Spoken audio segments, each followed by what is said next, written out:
Jim Rohn said it best. It's very rare or very seldom does a man's income exceed their level of personal development. That's pretty profound. So if you want to be a millionaire, have a millionaire mindset and watch the dollars follow. We're rolling. Welcome to the House Dudes podcast, where we invite you to follow us on our journey towards financial freedom using the power of real estate. I'm Jack Haas. And I'm Josh Koth. Here at House Dudes, we believe in a couple key principles. Number one, the best way to retain information is by teaching it to others. And number two, a rising tide lifts all boats. We're not competitors, we're a community. So let's get into some real estate investing. You know, you said time can kill deals. Sometimes time can resurrect deals too. Sure. I've had, I can't tell you how many times now where we've gotten a wholesale deal because it wasn't a good fit at that time, but I just keep following up to just see if something has changed. You know, so true, and that's the key, right? Follow up. If someone's ready to go, I should say time can kill those deals. But there are people, vast majority, they're not ready right now. That doesn't mean forget about them, because 75% of all of our deals, if you said, Cody, I want to know July of 2018, how many deals came from on the spot? How many deals came from follow-up? It doesn't matter what month you tell me or what year. 75% to 80% of every one of our deals come from follow-up. And so, yeah, time in that way, like work those leads. So many times we're so worried about spending more money to get more leads in. And I tell you, there's more students or more people out there that I talk to that they're bringing in too much opportunity. And too much opportunity doesn't lead to more deals. It simply means less opportunity because they don't know what to do with all the opportunity handed to them. So just do very few leads a day. You only need anywhere from 3 to 5 leads a day. If that's all you got every single day, you're doing fine. You've got plenty of leads in your hand to be working. And like you said, time can help you in that way. And when you do follow up, don't make it about the deal. Don't make it about the home. Make it about something unique. Maybe, Jack, if you were a seller and you're like, hey, Cody, sorry, I can't talk today. My dog broke its hip. My follow-up wouldn't be, hey, Jack, I talked to you about your house the other day. You still looking to sell your home? My follow-up would be, hey, Jack, last time I called, for whatever reason, I just started thinking about you. You said your dog broke its hip, and I wanted to see how are things going? How's your dog doing? Oh, well, they end up doing surgery, this. Gosh, for whatever reason, it's like I saw this guy walking a dog down the street, and I was like, I've got to call Jack because Jack had a dog that broke his hip. Yeah, no, that's a great point. That just kind of leads, when I'm talking to sellers, I'm 5-10 minutes into the conversation before we even start talking about the house. Yeah. We have a minimum rule, just so you know. Our rule is 30 minutes. You cannot talk about the house for 30 minutes. We're all about rapport, slow them down. How many times have you gone into a house and the seller just wants to speed you through? Like, okay, let me show you the bathroom. Okay, let me show you the kitchen. We slow them down. We'll start walking up the stairs and we'll be like, oh my gosh, that's a beautiful picture. Where's that taken at? And we just slow them down. Oh, we love Moab too. That's one of our favorite places. I love that red rock and that arch. In fact, I love it so much that that's the license plate I picked for my Utah plates. And man, that's beautiful. So when did you go down to Moab? And we slow them down. Yeah. And then they say, well, I went down there because my mom, that was her last year before she died. We don't say, okay, let's go look at the bathroom. It's like, oh, really? You lost your mom just last year? How's that been? And we slow them down. So that's a great point. Slowing it down because, a lot of people call in just to look for a number. That's right. More times than not, they're not a good fit if they're just looking for a number. And in fact, that kind of leads me to talking a little bit about that, getting through that hurdle and starting to feel comfortable talking to people or sellers for that first time. Yeah. Those people that call in, I actually see those as practice for a lot of people because it's a great opportunity. I still call those back, even though I know where this conversation is going to go. And heck, I usually call back those people that call and tell me, F off. Don't. Yeah. Go pound sand. Go pound sand. You can stop, I'll call those people back. And more times than not, you'd be surprised that half the time it's not a good fit for them. But more times than not, I'll run into somebody who will say, I'm not selling, but my neighbor is. Yeah, that's right. Even the ones that tell you to pound sand, I like to make friends out of them, not enemies. Oh my gosh, Jack, I know this caught you at a bad time. I appreciate you being bold enough to call me out, and that doesn't offend me one bit. Thank you for calling me. So it sounds like it's not a good fit. Do you know anyone else in your neighborhood looking to sell their home at this time? Every conversation can lead to something else. Yeah, and I've even called and just apologized. I'm sorry that caused such an offense. I didn't mean to cause that type of turmoil. Yep. Yeah. But then I asked, hey, what's your name so I can remove from your list? Well, you have it, so just remove it. I'm like, if I don't have it, you're going to get another mail piece in 6 weeks. Yep. So, yeah, more times than not, those end up turning into something. That's right. And they're great exercise to talk to somebody. Once you can start talking and turning those type of people around, you can talk to almost anyone. We've gotten deals from those people. Like, that's why I share that. Yes, they're not interested, but they may know someone that's interested. So I think that's the thing is, are you willing to get past your fear, call even the one that tells you to pound sand or F off, and be like, Jack, I'm so sorry, man. I know this must have frustrated you. I could hear it in the tone of your voice, and I'd love to remove you from your list to fulfill that. It sounds like you're not interested. Do you know of anyone else in your neighborhood that could use selling their home at this time? Oh yeah, sure. Well, Jim down the street. Yep. So. And sometimes just them finding out that I'm a real person, that usually turns things around too. So true. That's the thing is they actually feel bad. How many times do you do it and you kill them with kindness and then they're like, Jack, I'm so sorry. I should have never used that language, man. Have a good day. Yeah. And you're like, so you're calling these people for the first time. They're potential sellers. Could you give somebody a quick, one line to how do they start things off? And yeah. In fact, Jack, at the end, unless you want me to tell them what they can do, they can also get a free script from me. I'd be glad to share the whole script. They can have it free of charge.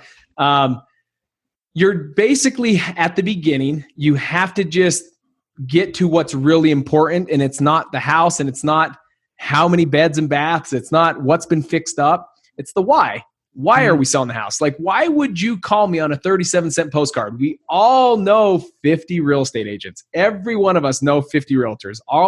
Some of us have 20 best friends that are real estate agents. So why did you not call your best friends? Why did you call on a 37-cent postcard? Now, I don't ask it that way.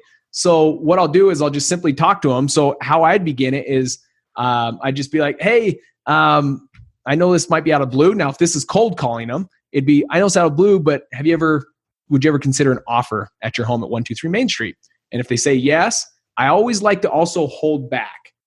And it's not like a power play, but it is, I want to see how interested they are. And so I love this question because you can start to see interest right out of the gate. And that is, it sounds like I caught you in the middle of something, Jack.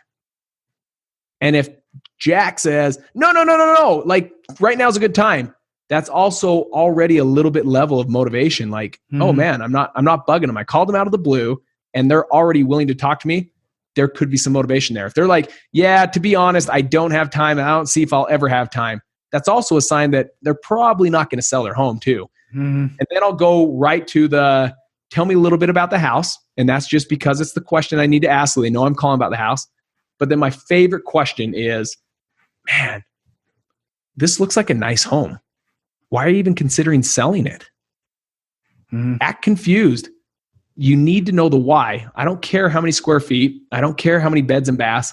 I want to know why you called me on a 37-cent postcard. And that's my favorite question. Looks like a nice home. Why are you considering selling it? Well, we want to move over to the next this. Well, I don't know if do you guys listen to Chris Voss? Never Split the Difference. One of my favorite books. We're a student of that book and his handbook, and we're actually part of his Black Swan training group.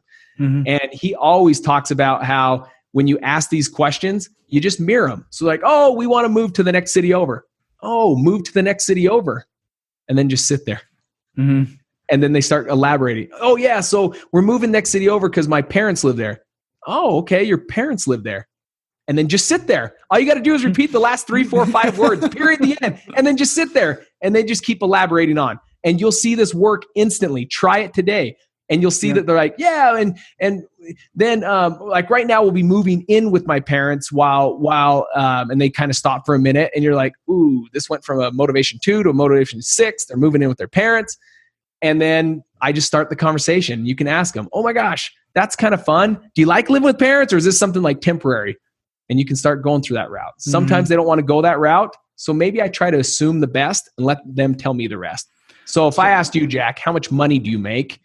You'd be like, dude, none of your business. Because it's not the right way to ask it. But if I said, Jack, bro, every time I see you, you're driving a fantastic car. You look great. You must make like 500 grand a year.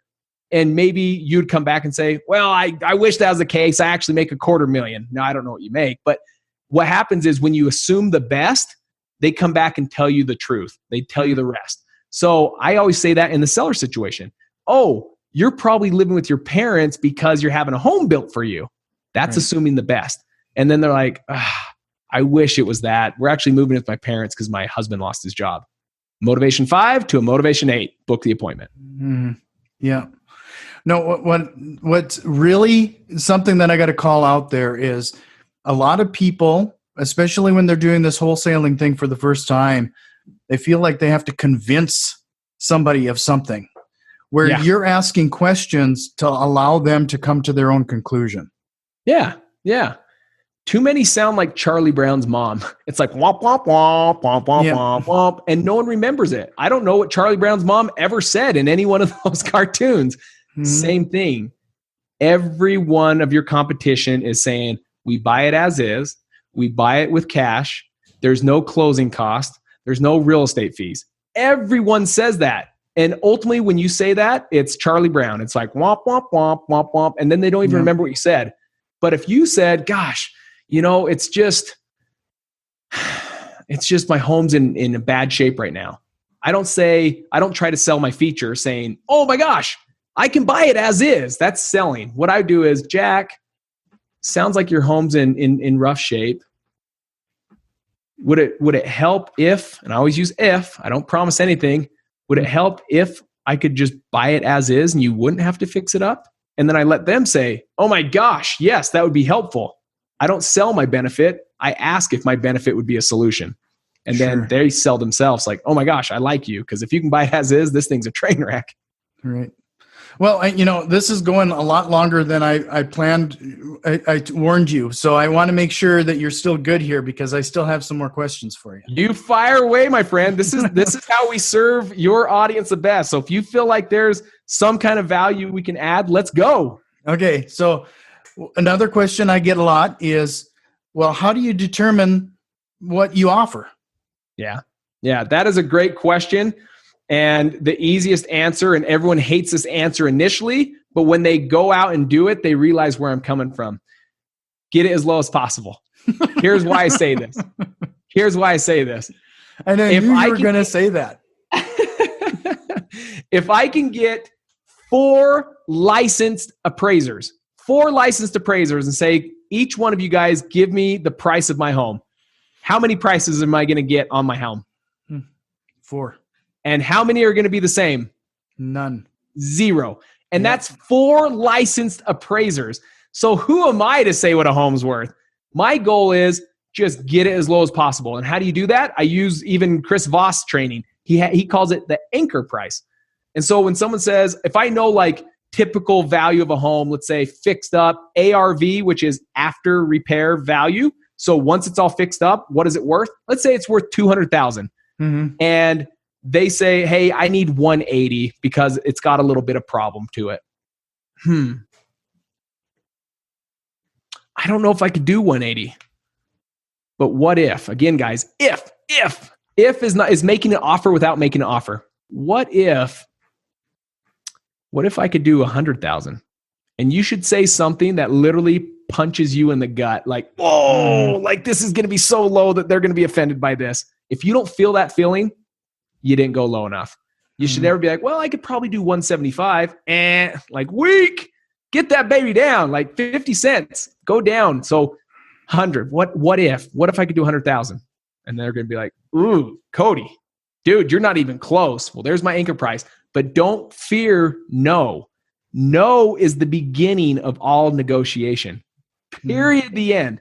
Always don't, you never want somebody to say yes. What if I could do 120? Yes, I'll take it. Oh, I could have got it for lower, right? Yep. You never want to go, you want to go for no. No is the beginning of all negotiation. So I want to say something where they're like, nope, that's not going to work.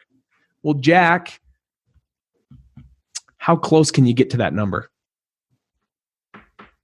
And I just sit there. Mm-hmm. And we just start working it to where they're coming down on their price. I'm inching my way up. They're working their way down. I'm inching my way up. And that's how we call it a win-win. They got me up from 100. I got them down from 180. We ultimately get it at 120.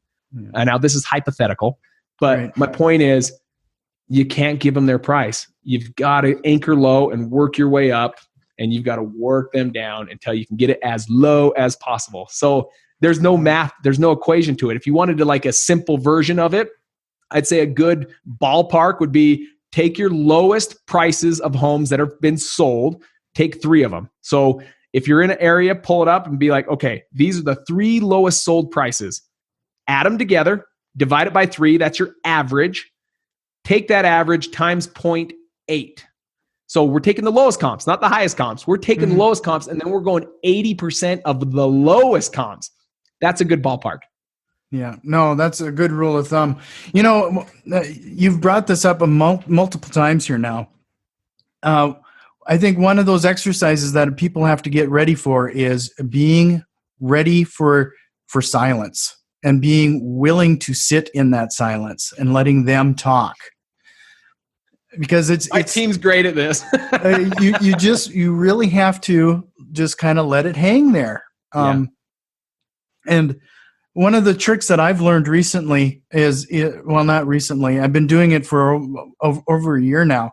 Yeah.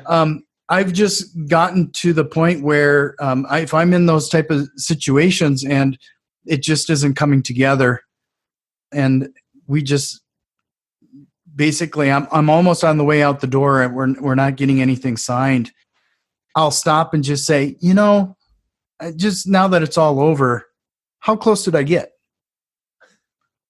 And it typically reignites the conversation, and now I'm back into negotiation again. Yeah. That's fantastic. I love that. That's a fantastic one. In fact, I hope everyone's listening to that gold gem right there. I'd be writing that one down and using that today. Fantastic. Yeah. Well, I appreciate that. So after they get it under contract, we're going to advertise it to our buyers list. Is there a way to market? Before that, I probably should say, should people be concerned about documentation? Like what should they use associated with getting this under contract? Yeah. I would make sure that you sit down with like your real estate attorney on any state, because every that's the unique and probably the biggest problem with real estate is every state interprets real estate law completely different. I wish it was something I could say, man, it's so uniform. So no matter what, here's the contract you use. It's just not the truth. So even in California, Southern California and Northern California use 2 different contracts, and it's the same state. And they have different laws and how they interpret the laws. So I would always tell you, get with a license, like get with a real estate attorney, get one that's recommended by everyone. And I'd sit down and say, here's my goals. My goal is to simply put a home under contract and have the opportunity to just simply sell or assign the contract for a fee and then me be on my way. What's the legal way of doing that in my state? Now, there could be some states where they're like, man, that's going to be tough. You're going to have to actually buy the home first. It's okay. There's hard cash lenders that'll lend for one day and then turn around and sell it to the cash buyer. Some people allow you to just simply assign it. You never have to bring money to the closing. So yes, check with I shouldn't say licensed, just a real estate attorney, and check with them. See if you can use like a version that isn't the real estate, like the board of realtors version for your state. If you can get away with something that's a simple 1-page, 2-page, awesome. That's going to be fantastic. If you have to use like the realtors, the board of realtors, ours is called the REPC, REPC, we call it real estate purchase contract. If you have to use the Board of Realtors contract, just make sure it's assignable. Utah's REPC or Utah's real estate purchase contract is not assignable. So now I'd have to add an addendum that allows it or makes it assignable. Okay. Sure. So I actually had an attorney draft up my own personal contract that I use. So those are the big things. If there's anything out there that I can tell you is every state's different. Check with the real estate attorney on what's the best way to do it, whether that's your own version of a contract, or if you have to use the state contract, great. Just make sure it's assignable. And if not, what's the addendum that you have to attach to make it assignable? Sure. So we're going to start marketing it to our sellers. Like, what's the best way to handle that piece? And then secondly, what's the dollar amount for that assignment fee? Like, how much am I going to make? Great question. Your buyers are gonna determine that. So the lower you can get it, obviously the more you can make. Now, a lot of people think, oh man, you're making so much money on this seller. When reality is you can make a lot of money on the buyer too. So the reason why people could say, oh, we made 10,000, 15,000 or 20,000 on this deal, it's a mix of getting at a good price and finding a cash buyer that's willing to pay top dollar for it. That's the beauty of disposition. If you get that honed in, you can make great money in real estate. So what do? We market it out to our cash buyers. And let's say that same scenario, I get under contract at $100,000 on a $200,000 home when it's all fixed up. I'm at 50 cents on the dollar. There's going to be a ton of cash buyers that, I want it if I market the contract. Remember, I don't own the real estate, so I'm not marketing real estate. I'm not marketing the home. I'm marketing the contract that allows them to purchase the home at 123 Main Street. So if I market that at 160, now all your cash buyers are like, it's no longer a deal. So even though I got it under contract at a great price, I market it to them at too high of a price. So what I like to do, I'd rather just market it low and get a ton of people saying, I want it. So even though I know it's going to sell for, let's call it 130 to 145, I'm going to market the contract for 110 because what I want 20 people saying, I want this deal. Why? Because it begins this feeding frenzy. They all go out to the property, they do the inspection, and they're like, I want this. And oh my gosh, Jack's here. We can't let him buy this home again. We've got to get this deal. This is ours. We're going to get this. So let's offer him 115. And then there's going to be other people like, I bet you this thing's going to go for like 130. So let's go in at 135. Now, this is all hypothetical talk, but I want the most eyes on this. And so you can market that contract at a lower price than what you think you're going to end up. Because all you're going to do is just say, hey, suggested price is 110. And then 10 people say, hey, I'm interested. Hey, there's a lot of people interested in, so just submit your highest and best by this date. Sure. And then we just move forward. So that's an interesting way of doing it because, and it could be the culture or something that we're battling. But we've tried doing that a couple times, and it seems like we end up nobody brings their highest and best. It's like somebody who they're slow to react or slow to submit what they'll pay for it, and then we end up selling it for what we marketed it for. I'm worried. I'm just wondering, maybe just lack of the population, or maybe our buyers list isn't as big as we need it to be. So it depends. So we have 6,000 buyers at any given time that are getting marketed to. And so we have a lot of eyes looking at it. The more you get, the more interest, obviously, of people saying, yep, I want to come take a look at it. So that is definitely a big play. So I would ask the person that would have those kind of struggles, look at your cash buyers list. If it's just 100, 500, under 1,000, I'd be like, grow that baby, get that baby up. And make sure they're cash buyers. There's a lot of people that are not cash buyers that are on our list as well. And on many people's list, they just add yourself to the list. So that's the big thing. Make sure you have enough cash buyers. And then it's the training of the cash buyers at the beginning. Hey, I'm always going to send out the deals at the suggested price. And ultimately, if there's quite a bit of interest, we just ask the same of everyone. We'll never disclose anyone's offer. We'll never disclose anyone's price. We're just ask that if there's a lot of offers, we'll just tell you, hey, we have a lot of interest. Just submit your highest and best. And then when it happens, it's like they've already had the conversation. Now this is actually reality. You're just living to what you told them before you added them to the list. Sure. So let's say you've wholesaled the contract to somebody. Like, what's that next step then? When you hand it off to them, you just sign it over to them, or do you do? So they take it to the title company. Whether you're a title closing state or an attorney closing state, doesn't matter. But essentially, your cash buyer is going to bring the difference. So if you put the home under contract at $100,000, and then let's say a cash buyer is willing to give $120,000. So what they'll do is the cash buyer will bring the $120,000 to the title company or to the closing attorney. They'll bring the full $120,000. The seller will get a check for $100,000, and then a check will be to me for the difference, the $20,000, and then I move on to the next deal. Right. Yeah. Well, and then that's important to say too. Don't wait for one deal to finish while you're working on your next one. But very true. For some reason, that's another mindset thing that I've found interesting, that people seem to put all of their eggs into one deal basket. And then if something falls apart, they don't have anything else to go to. It's true. Just this, it's like it's one deal at a time or something. I'm not sure. Closing is not receiving the money, and closing is not, that's a lagging measurement. It's not the it's not the oxygen of your business. Oxygen of your business is marketing and sales.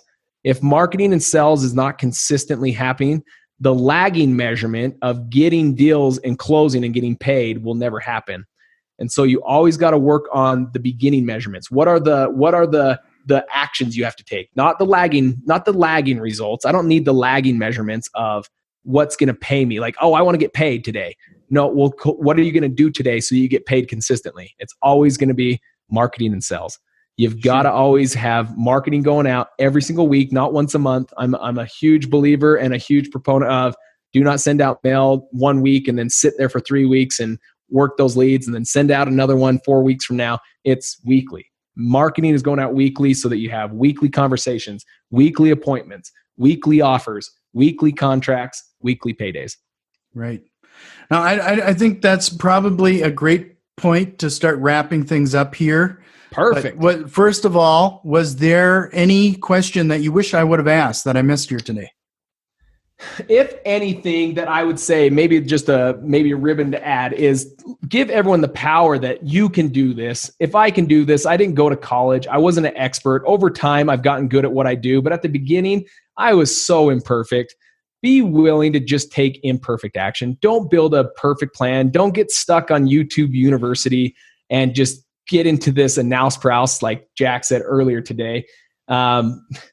Just commit to knowing that you're going to make mistakes, and it's okay. It's okay.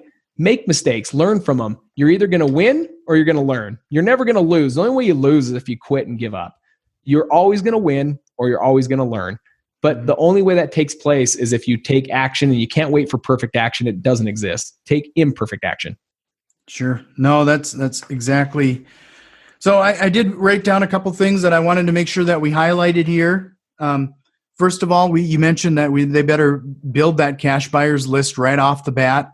Yep. And focus on that before you start getting properties under contract. I can't echo that enough. That's so important. You found for your marketing efforts, direct mail and then online is probably the great way to kick things off.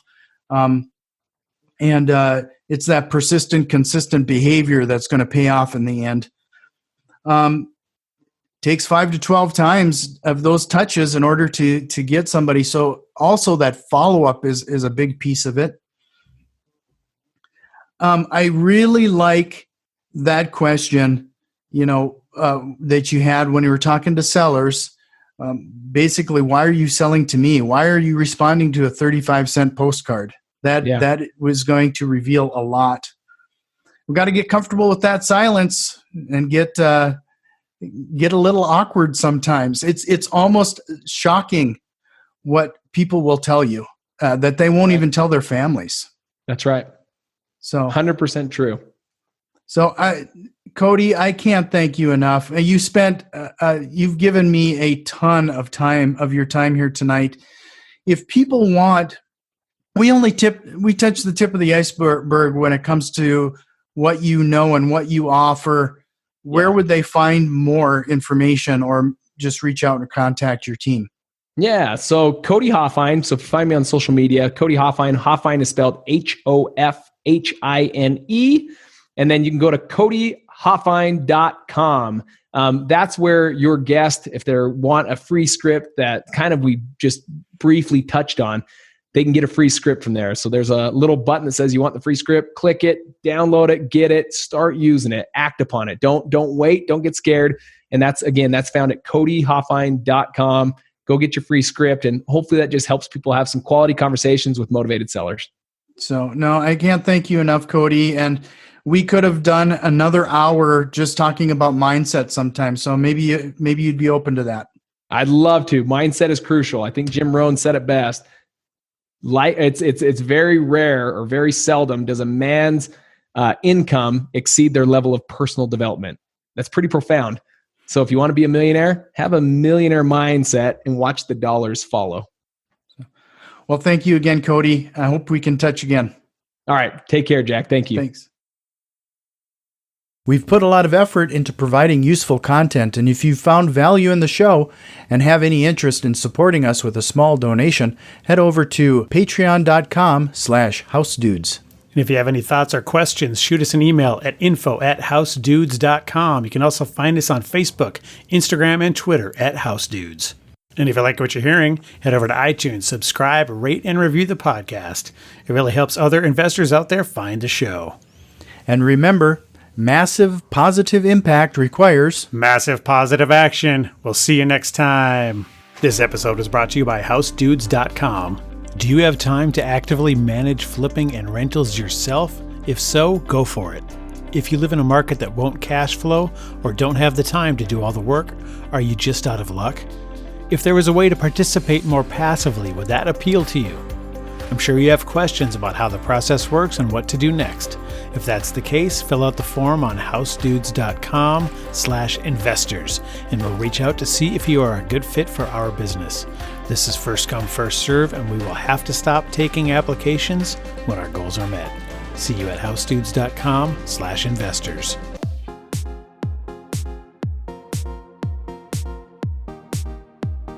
I don't like to tell a man what to do with his money, but if you ain't investing in property, then you're dumber than a dummy. I'm not dumb. I'm smart. Well, buy property. That's my advice.